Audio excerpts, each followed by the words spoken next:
Siamo col Presidente del Parco Archeologico, oggi un'interessante iniziativa organizzata dalla Presidente della Commissione Giusy Savarino con l'onorevole Presidente della Regione Musumeci. Ecco, si parlerà di rigenerazione urbana, una cosa sicuramente interessante del disegno di legge presentato. È un momento importante perché è una legge che dispone di una filosofia nuova, quella della rigenerazione urbana e soprattutto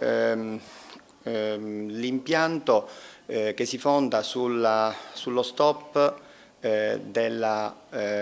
nuova edificazione, cioè il recupero. Tutto questo naturalmente è una cosa importante per il nostro territorio siciliano e che di fatto vede come cornice il parco che rappresenta davvero un conio importante per l'impianto architettonico paesaggistico che vede nella sua cornice una vera risorsa. L'avere preservato quest'area è una cosa molto importante, fa da modello e che viene narrato naturalmente dai grandi viaggiatori del Grand Tour e che io così voglio immaginare abbia anche dato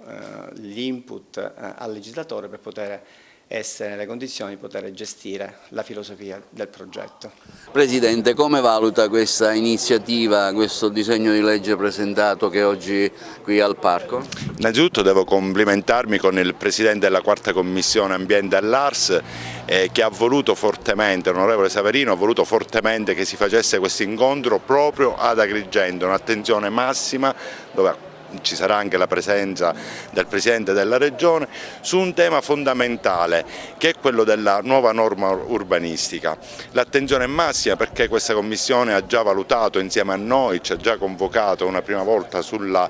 legge urbanistica, così come anche sul Ponte Morandi e su tutta una serie di problematiche che ha avuto il nostro territorio. Oggi la Commissione Ambiente è qui che vuole incontrare gli ordini professionali perché crediamo che insieme possiamo costruire una nuova norma che ha oggi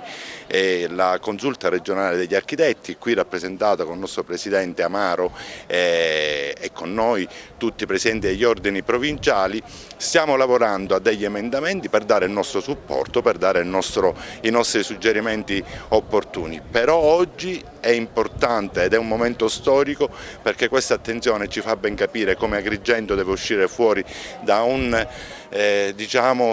momento di crisi e lo vediamo con i crolli che ci sono stati, lo vediamo con tutta una serie di infrastrutture che vengono a mancare.